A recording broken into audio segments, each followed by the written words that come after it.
Hello class 12 students. चलिए अब हम लोग एक नया chapter the rat trap start करते हैं। और जैसा आपको पता ही है, हम फ्लेमिंगो के चैप्टर्स पढ़ रहे हैं और ये 4th चैप्टर है। थोड़ा सा राइटर के बारे में इंट्रोडक्शन देख लेते हैं। तो राइटर जो हैं उनका नाम है सल्मा लेगरलॉफ और इनका जन्म 1858 में हुआ था और 1940 में इनकी डेथ हो गई थी। Was a Swedish writer whose stories have been translated into many languages. ये एक स्वीडन की राइटर हैं, स्वीडन की रहने वाली हैं और इनकी जो कहानियाँ हैं उनको कई दूसरी भाषाओं में ट्रांसलेट भी किया गया है। वैसे वो लिखती तो स्वीडिश भाषा में है, लेकिन और भी दूसरी भाषाओं में उनके कहानियों को ट्रांसलेट किया गया है। A universal theme runs through all of them, a belief that the essential goodness in a human being can be awakened through understanding and love. बेशक उनकी कहानियाँ जो हैं वो अलग अलग भाषाओं में ट्रांसलेट हुई हैं, लेकिन ज़्यादातर कहानियाँ जो हैं उनकी जो थीम है, बेसिक थीम जो होती है वो है कि ये विश्वास कि इंसान में जो अच्छाइयाँ होती हैं ना, उन अच्छाइयों को आप समझदारी और प्यार से जगा सकते हो। यानी कि किसी व्यक्ति को अगर वो कुछ गलत काम करता है या वो गलत है, तो आप उसको हमेशा डांट कर या उसको पनिशमेंट देकर नहीं सुधार सकते। आप अगर उसको समझते हो, समझदारी दिखाते हो उसके साथ और उससे प्यार से उसकी प्रॉब्लम को सुनते हो, तो आप आसानी से उसकी अच्छाई को बाहर ला सकते हो और उसे सुधार सकते हो। This story is set amidst the mines of Sweden. ये कहानी जो है वो स्वीडन में माइंस है ना, वहाँ पर की है। रिच इन आयरन ओर, इन माइंस में से आयरन ओर निकाला जाता था, क्योंकि यहाँ पर आयरन ओर बहुत ज़्यादा मात्रा में पाया जाता था। which figure large in the history and legends of the country, जिसके बारे में अक्सर इनके यहाँ लेजेंड्स में भी और इनके इतिहास में भी इस जगह का जिक्र किया गया है। Story is told somewhat in the manner of a fairy tale. और जो कहानी आपको आज कही जा रही है, सुनाई जा रही है, इस कहानी को आप कह सकते हैं कि एक परियों की कहानी की तरह है। जैसे लगता है कि बस कुछ ऐसा हुआ और एक बुरा व्यक्ति अच्छा इंसान बन गया। Once upon a time, there was a man who went around selling small rat traps of wire. अब कहानी यहाँ से स्टार्ट होती है कि एक समय की बात है, एक व्यक्ति जो है वो घूम घूम कर तार से बने हुए रैट ट्रैप बेचा करता था। रैट ट्रैप आप समझते हैं ना, चूहे पकड़ने वाली जो एक ये होती है, जो है एक ट्रैप रहता है, उसको रैट ट्रैप कहते हैं। देखिए आपकी इसमें फ़ोटो भी बनी हुई है, ये रैट ट्रैप, ठीक है। तो इस तरह से वो तार से बने हुए रैट ट्रैप बनाता था, तार से खुद ही बनाता था और उसे घूम घूम कर बेचता था।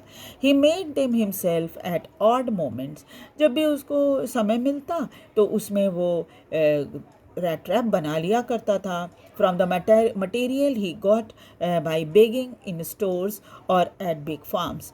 और ये जो तार थी ना, ये खरीदता नहीं था, बेचारा बहुत गरीब था, खरीदता नहीं था।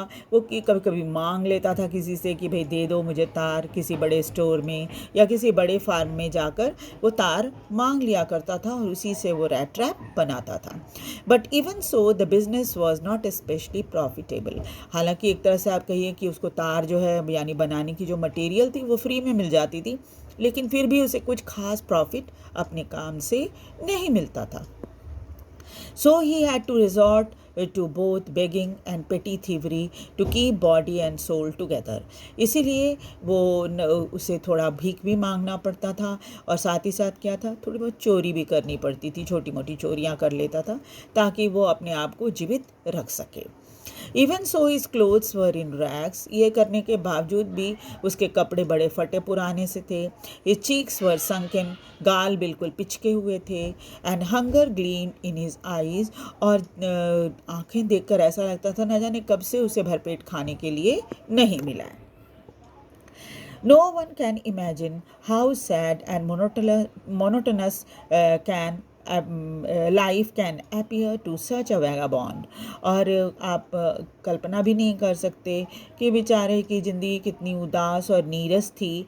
और इस तरह के व्यक्ति की वैगाबॉन्ड कहते हैं, बस यूं ही आवारा इधर उधर घूमते रहते हैं लोग, उनको वैगाबॉन्ड कहा जाता है। तो ये वैगाबॉन्ड था। और साथ ही साथ who plots along the road, बस सड़क पर यूं ही इधर उधर भटकता रहता था। Left to his own meditation, और अपनी दुनिया में अपने विचारों में खोया रहता था। But one day this man had fallen into a line of thought. लेकिन एक दिन क्या हुआ, इसके मन में एक विचार आ गया, which really seem to him entertaining. और ये विचार उसे बड़ा ही बहुत ही मनोरंजक लगा, बहुत ही आनंददायक लगा। ही naturally been thinking of his rat trap when suddenly he has struck by the idea that the whole world is about him, the whole world with its lands and seas and its cities and villages was nothing but a big rat trap. तो उसके मन में क्या ख्याल आया कि ये पूरी दुनिया जो है ना, वो क्या है, ये जो आइडिया उसके मन में आया था वो क्या है कि पूरी दुनिया जो है, पूरी धरती, ज़मीन, समुद्र है ना, शहरें, गांव, ये सब क्या है, कुछ भी नहीं बट एक रैट ट्रैप है। It had never existed for any other purpose than to set baits for people. और इसका अस्तित्व ही, मतलब ये धरती, आसमान और जितने गांव शहर हैं, इनका अस्तित्व ही इस बात के लिए है कि वो एक बेट की तरह है। बेट आप समझते हैं ना, जो चारा होता है, जो हम अक्सर चूहे को पकड़ने के लिए चूहेदानी के अंदर डालते हैं ताकि चूहा उसको खाने के लिए आए और फंस जाए। तो इसी तरह से क्या है, उसको लगने लगा कि उद्देश्य इस धरती का यही है कि वो हमारे सामने चारा रखे, यानी इंसानों के सामने चारा रखे, और इंसान जब उसको खाने के लिए जाए तो वो उसमें फंस जाए। It offered riches and joy, shelter and food and heat and clothing, exactly as the rat trap offered cheese and pork. And as soon as anyone let himself to be tempted to touch the bait, it closed on him, and then everything come to an end. और फिर क्या होता है, अब जैसा मैंने बोला था कि पूरी धरती को जब उसने रैट ट्रैप समझ लिया, तो क्या चीज़ लालच के में उस रैट ट्रैप के अंदर रखी जाती है, वो होती है धन संपत्ति, या फिर खुशियाँ जिसके पीछे लोग भागते हैं, धन संपत्ति जिसके पीछे लोग भागते हैं, है ना, रहने के लिए घर, या फिर अच्छा खाना, या ये तो एक ठंडे देश की कहानी है तो स्वाभाविक है घर थोड़ा गर्म होना चाहिए, कपड़े, है ना। Exactly as the rat trap offered cheese and pork. इंसानों के सामने ये दुनिया रूपी रैट ट्रैप में ये सब चीज़ें रखी जाती हैं, ठीक वैसे ही जैसे हम रैट ट्रैप में चीज़ और पोर्क रखते हैं चूहे को फंसाने के लिए। And as soon as anyone let himself be tempted to touch the bait, और फिर जैसे ही कोई व्यक्ति उसको जो चारा रखा हुआ है चूहेदानी में उसको छूने की कोशिश करता है, it close on to him, और फिर क्या होता है, वो रैट ट्रैप बंद हो जाता है। चाहे वो धरती में जो हमारे सामने, पूरी धरती के सामने जो ये जिसको इसने एक रैट ट्रैप समझ लिया है, और ये खुशियाँ और पैसे, धन संपत्ति, खाना पीना, रहना, कपड़े, ये सब चीज़ें क्या है, वो इसकी तरह है, एक बेट की तरह है, एक लालच की तरह है। जब इंसान उसको लेने के लिए जाता है तो क्या होता है, वो अंदर जैसे ही उसको टच करता है वो फंस जाता है। ठीक वैसे ही जैसे चूहा जब चीज़ और पोर्क जो होता है मांस, हम तो यहाँ रोटी देते हैं ना, विदेशों में चीज़ और मांस ये सब रखी जाती है चूहे को फंसाने के लिए। तो हाँ, इंसान भी जैसे ही इन सब चीज़ों को छूने के लिए जाता है, वो रैट ट्रैप का दरवाज़ा बंद हो जाता है उसके पीछे, और फिर क्या होता है, ज़िंदगी ख़त्म हो जाती है। ठीक वैसे ही जैसे चूहे की ज़िंदगी ख़त्म हो जाती है रैट ट्रैप के अंदर घुसते ही। इंसान की ज़िंदगी भी, जब इंसान इन सब चीज़ों को पाने के लिए भागता है तो वो क्या करता है, वो भी उस रैट ट्रैप के अंदर इन चीज़ों को पाने के लिए घुसता है, और फिर पीछे रैट ट्रैप का दरवाज़ा बंद हो जाता है और उसकी ज़िंदगी ख़त्म हो जाती है। The world had, of course, never been very kind to him, so it gave him unwanted joy to think ill of it in this way. अब क्या है, इस जिस दुनिया में वो जी रहा था उस दुनिया में से कोई खुशियाँ तो मिल नहीं रही थी, है ना। लोग बहुत दयालु उसके प्रति नहीं थे, इसी वजह से लोगों के बारे में बुरा सोचकर उसके दिल को बड़ी तसल्ली मिलती थी। It became a cherished pastime of his during many dreary plodding to think of people he knew who had let themselves be caught in the dangerous snare and of others who were still circling around the bait. अब वो क्या करता था, money उसके लिए एक समय गुजारने का अच्छा जरिया मिल गया था। वो सोचता रहता सबके बारे में, उन लोग जब भी वो सड़क पे जाता अपने रैट रैप को बेचने के लिए इधर उधर घूमता रहता था, तो उन लोगों के बारे में सोचता था जिनको वो जानता था और जो इस तरह के मुसीबत में फंसे थे, है ना। और इस वजह से क्या था, और कुछ कुछ तो फंस गए थे, कुछ जो थे वो अभी भी उस चूहेदानी के चारों तरफ घूम रहे थे ताकि वो उस चारे को छू सकें, और जिस दिन वो चारा छुएंगे उस दिन क्या होगा, वो रैट ट्रैप उनके पीछे बंद हो जाएगा। ये सब विचार वो सोचता रहता था, उसके लिए टाइम पास हो गया था ये।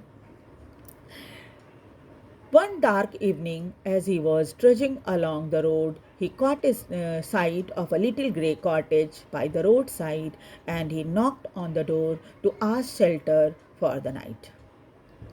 एक अंधेरी शाम जब वो सड़क के किनारे धीरे धीरे चल रहा था तो उसकी नज़र एक ग्रे कलर के कॉटेज, एक छोटा सा झोपड़ी नुमा घर होता है, उसको कॉटेज बोलते हैं, तो वहाँ पर सड़क के किनारे उसे एक ग्रे कलर का कॉटेज दिखाई दिया और उसने दरवाज़ा खटखटाया और उनसे रात में घर पे ठहरने के लिए आज्ञा मांगी, इजाज़त मांगी कि आप रात में हमें अपने यहाँ ठहरने देंगे क्या।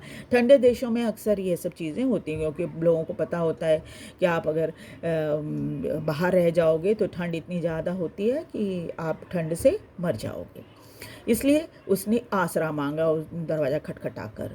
नॉर वॉज ही रिफ्यूज, तब क्या हुआ, उसे मना नहीं किया गया। Instead of a sour faces which ordinarily met him, the owner who was an old man without wife or child was happy to get someone to talk to his loneliness.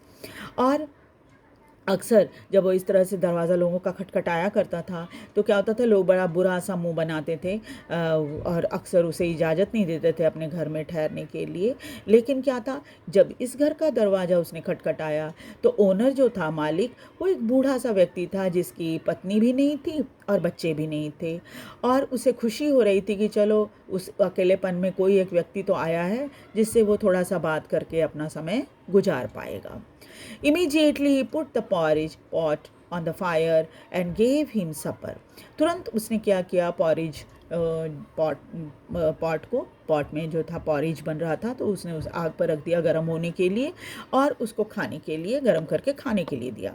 And then he carved off such a big slice from his tobacco roll that it was enough both for the stranger's pipe and his own. और उसके बाद उसके पास बहुत सारा tobacco था।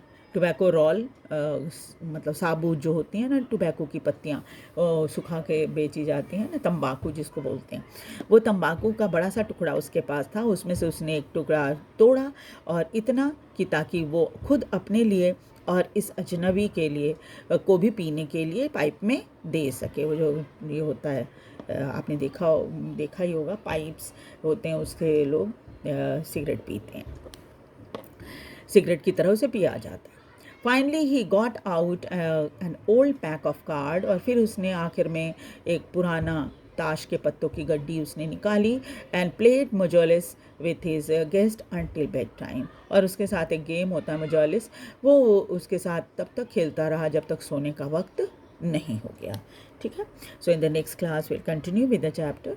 और थोड़े से ब्रेक के बाद मैं ये दोबारा से वीडियो स्टार्ट कर रही हूँ, और क्योंकि होली का त्यौहार था तो सब बिज़ी थे, है ना, तो मुझे लगा कि अच्छा होगा कि आप एंजॉय करो अपनी होली और फिर उसके बाद पढ़ाई स्टार्ट करेंगे।